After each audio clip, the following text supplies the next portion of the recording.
Hey guys, it's Wednesday, May 29th.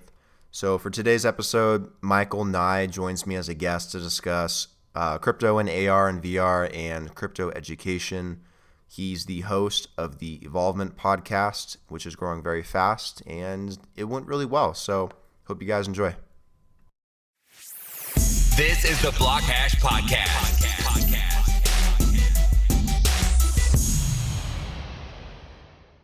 All right, we're live. Hey, how you doing, man? Good, man. How's it going? Good, excellent. You're in Bulgaria, right? Yeah, man. Just landed in Bulgaria last night and just walked around today. It's pretty cool. Very sweet. I haven't been out that far east. I usually travel down south. What's the weather like? It's fucking beautiful right now. It's a little cloudy, but it's pretty damn nice. Good, good. Glad to hear, man. Well, thank you for coming on. I really appreciate it. I just kind of want to get your thoughts on a few things. I have a lot of people that listen to my show in general that are students, a lot of students from the Claremont colleges where I went to college a few years back. Kind of want to get your opinion on AR and VR and crypto, how students can kind of find better education since you kind of are an educator with your podcast and everything, and then kind of your background, how you got into crypto. Yeah, definitely. I got into crypto. I first originally learned about Bitcoin and purchased my first Bitcoin back in like 2012 or 2013. But it wasn't anything serious. I was just learning about it in college and messing around with it a little bit. And later on, I took a few years off. I learned a little bit about Litecoin like 2013, 2014 timeframe. And then later on, in like middle of 2017, my buddy hit me up. He was like, yo, you got to check out crypto, man. And I'd been doing like tech things like in the past. I'd made a couple mobile apps. I ran a couple mobile app companies and things like that. And had a really good time with it. It was a lot of fun, really interesting. So as soon as I heard about Bitcoin and cryptocurrency, and specifically as soon as I heard about like the ethos behind it, like the ethics and the belief system of what it was about and the purpose of what was being created within this community, I got super excited. And just fell in love with it. Started trading, made some good trades, and then right after I made some good trades, I really asked myself like, what do I want to do here? And that's like really when I started to dedicate my time and my energy to like learning as much as possible, educating as much as possible. And just building cool shit, man. That's the goal. Man, that's awesome. What apps were you working on? The first app I built was called Social Link, and it was really fun. It was a cool little app. It was pretty much an app for networking purposes, for social connectors. So if you meet someone in person for the first time, the app would allow you to become friends on all social media platforms with the click of a button. And yeah, so I ran that app for a little while, and it was really interesting, and had a good time with it. I learned a lot. It was cool. Oh, that's a sweet app. I need to look that one up. Yeah, that'd be so helpful to Yeah, just have everything kind of connect, right? right. Yeah, I sold it to some dude in like 2014, and I don't know what he's done with it. I don't even know if he's kept it up or if things are even progressing with it. I haven't heard much about it, so I don't even know if it's still working. But it was super fun to make. Yeah, I'll have to definitely dig into that and see if I can find it. That's awesome. So with your Evolvement podcast, when did you start that up? I just recently started it, man. I started it like middle of January, about almost 6 months ago now, and yeah, just started it up just specifically because I had a decent sized audience online, and I wanted to bring more educational content to them, but I also wanted to like learn more myself. I realized that I didn't know enough about what I was talking about. To be 100% honest, I didn't know the in-depth knowledge that a lot of people have. And while I knew surface things, and I knew that I was able to like understand the basics of how things worked, I felt like if I was going to get deeper in the industry and get more involved with what was going on, I wanted to learn as much as possible on a really deep level. So that's really why I started the podcast, was really just to educate myself and also to share that education with the people around me. Yeah, starting a podcast definitely helps educate you. It's so much research and thought that has to go into it. It's a great way to kind of force yourself more into the industry. I can kind of understand from your perspective. Mine started up at the beginning of the year as well, so I'm kind of in the same boat as you. It's been on the shelf for a while, but yeah, I kind of understand where you're coming from with that. You've had a lot of really cool guests on so far too. I went through a few of the episodes and actually really liked the Crypto Tax Girl one. I just listened to that one last night. That one was really good as well. Thank you, bro. I appreciate it. Yeah, yeah. What is your plan with the podcast going forward? Is it something that you're going to continue expanding on in terms of what you talk about with crypto and blockchain, or are you going to keep it kind of niche where it is? No, it'll evolve eventually. I want it to encompass all new futuristic technologies in time. Um, I want it to cover AR, VR, AI, all that good stuff, spatial computing, all that stuff. But for now, this is where my focus is. I'm really focused on learning as much as I can in this industry, and as time evolves, I'm sure it'll expand to other areas. Yeah, I'm sure it'll naturally expand into AR and VR because crypto kind of really does play into that industry as well. And on your Twitter account, you say you're very fascinated in AR and VR. What about it fascinates you? I really think it's the future. I really think that we're going to be interacting with reality on a different level in the future. There's going to be multiple layers of reality that we have the capacity to interact with, and I think AR specifically, as well as VR, is going to help with that engagement and with that ability to interact with our surroundings and things around us. Right. That's totally key too. And do you how do you see crypto playing into that as being a medium for digital money in a virtual world? Well, I think digital money is like part of it, and I think that's like an interesting possibility. Is really it's going to be pretty fucking easy to run around with Bitcoin or whatever digital currency is relevant in 10, 15, 30 years, whatever, when all this stuff really gets adopted. But I'm also like really interested in how like blockchain and NFTs specifically play a role in it. Non-fungible tokens. I'm interested to see. I think like specifically with like AR and VR as well. Like I think in VR, there's going to be virtual worlds like Decentraland's building, where you'll be able to buy parcels of land, literally exactly like Decentraland's doing. I think they're doing a great job of it. You'll be able to buy land. You'll be able to buy all these different things, and it'll be unique to you based on your non-fungible tokens. And I think like in AR, it's going to be very similar. But you're gonna like walk around and imagine like you're like a 15-year-old who loves Pokemon. You can have your Pokemon cards that are digitally and uniquely stored on the blockchain via NFTs and utilizing NFTs. And you can trade those like with people around you, and the card will be not just a card, but it'll be interactable. You'll be able to have it kind of like pop up on your phone or whatever device that you have in the future, and it'll be kind of fun and kind of cool like that.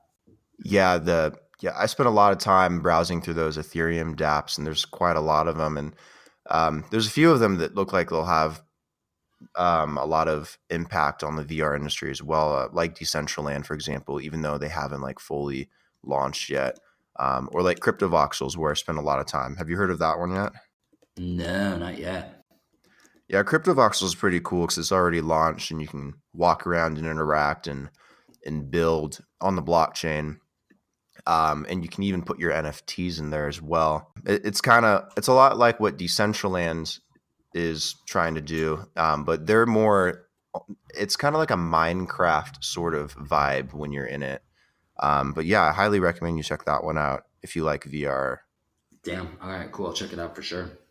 So have you also considered doing like meetups in VR as well? Because I know I've done a few in the past. And I know that they're starting to grow in popularity, at least on the Oculus platform. Yeah, I actually host weekly meetups all revolved around cryptocurrency and teaching people about cryptocurrency every single week, every single Thursday at 5 p.m. Pacific Standard Time. It's pretty fun, man. It's pretty cool. I do that weekly with a couple guys, and we host them in virtual reality and have discussions with people about really like the key things that are going on in Bitcoin, blockchain, et cetera, et cetera. Oh, that's awesome. What were the day and times on that? Every Thursday at 5 p.m. Eastern Standard Pacific Standard Time. And we host them in AltSpace. So AltSpace is accessible through your Oculus. I think through other VR headsets, it's accessible as well. You can access it via computer or via a smartphone if you have one as well. So it has multiple different abilities to be accessed. Okay, cool. Yeah, I'm familiar with AltSpace. I'm on there every once in a while as well. Yeah, I'll definitely drop in on one of those meetups that you guys are having. That'd be fun. So I always feel very engaged in VR when I'm doing that because you're so locked into one specific place and your peripheral is just gone, and the conversations are great because you can use your hand gestures and you can interact with people. So yeah, it's exciting where VR is going. Yeah, it's really exciting, man. It's really exciting. I think it's the future. I'm excited to play around with it and hopefully build some cool stuff within it. Do you think that Facebook has too much of a grip on VR in terms of as a platform? I know it's like super, super early, and they really haven't had any competition develop outside of Oculus. But because they've done so well, do you think that it is a good thing or a negative thing that they're basically the ones shaping the industry right now? I don't really know, man. I think it's too early to tell, to be honest with you. Right. And it all depends on the way that society and users push Facebook. You know, if we as users don't push Facebook to better utilize data and make privacy more of a priority, then it's going to be a huge problem in the VR space. But if we do, then who knows? Maybe it could be a good catalyst. Yeah, I think it's too early to tell. Yeah, I think that's going to be the tough juggling act is balancing that privacy because I mean everything is in a way completely surveilled in VR because it's all computer generated anyways, and everything you say and everything you talk about with whoever, and because Facebook's such a big platform and they have a very complicated history with that, obviously. But yeah, hopefully other platforms branch out and everything, give people more options. It'd be cool to actually be able to walk around in Decentraland and interact that way, and maybe on the blockchain will give people more privacy as well. So you're back to your podcast really quickly.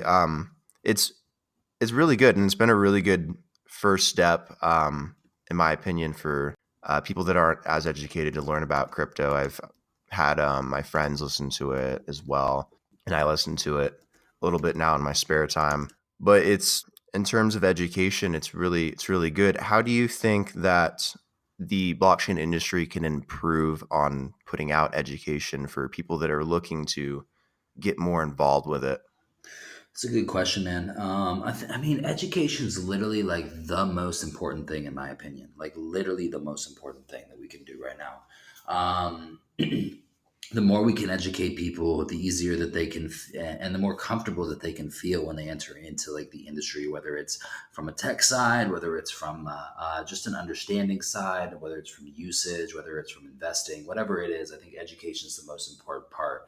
And the crazy thing is, we have a lot of educators, right? We have a lot of people that are building content and educational content around this topic, which I think is really beneficial and it's really positive. But at the same time, we're kind of also in an echo chamber, right? We're kind of in this situation where we have all of these content creators, but everybody's kind of just talking to themselves. No one's really like struck it like really well with an external community that's outside of Bitcoin and outside of cryptocurrency. So I think that's really the goal to see is if something like that can occur and see when it can occur.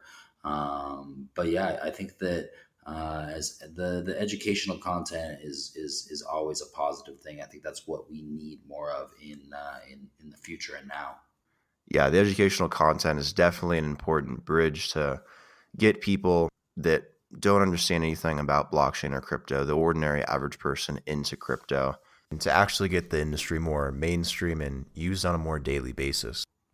But the educational institutions that we have today, a lot of the schools, especially in the US, are they aren't providing a lot of information. And yeah, the industry is really early, but I mean, you could also argue Bitcoin's been around for 10 years and it's developed a lot and it's pushed a lot of innovation as well in fintech. And a lot of the universities and schools, they don't really have any, most of them don't have any courses to get you into that space. You have to take coding classes, or you have to focus on computer science to get into that industry, but they don't have like specific tracks to get you into the industry.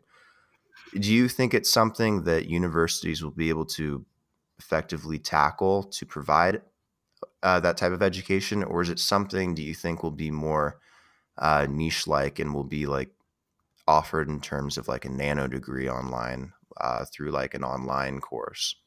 I have no idea, man. I'm sure there's going to be multiple different ways that it all unfolds and it all functions. I don't think there's like one specific way that is going to be the right way. You know what I mean?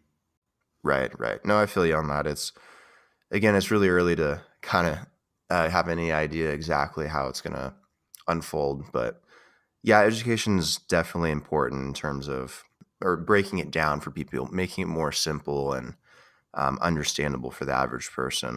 Yeah, it's super important. Yeah, definitely. But is there anything you wanted to share about what you're doing or anything you have coming up, or any where you're going to be talking, or if you have any cool episodes coming up on your podcast? What do you want to share with the people that are going to be listening? Yeah, man. First off, thanks for having me on. I appreciate it. Thanks for working with the time zone. I'm out here in Eastern Europe, and it's a different time zone, but I'm glad that we got to jump on. Besides that, I think just check out the podcast. You know, I've got a lot of really cool guests coming on soon. I'll have Tim Draper on in the next couple, like probably next month or two. A couple other big guys coming on, and yeah, excited to just share more content, man. Create as much as possible, and keep the train rolling. Awesome, man. Looking forward to it and looking forward to that podcast as well. And thanks for coming on and making it work and everything. I really appreciate it. Appreciate it, bro. Have a good rest of your day. All right. You too, man.